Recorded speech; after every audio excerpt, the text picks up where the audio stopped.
Put a little super glue on the tip, which helps firm it up and make it easier to thread.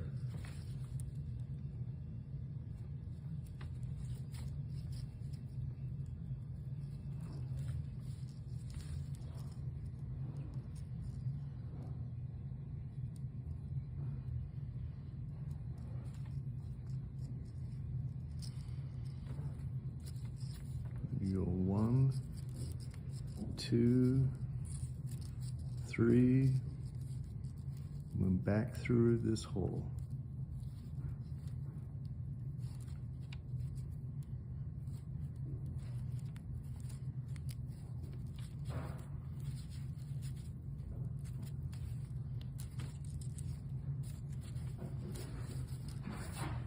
Then put a dab of super glue on the knot.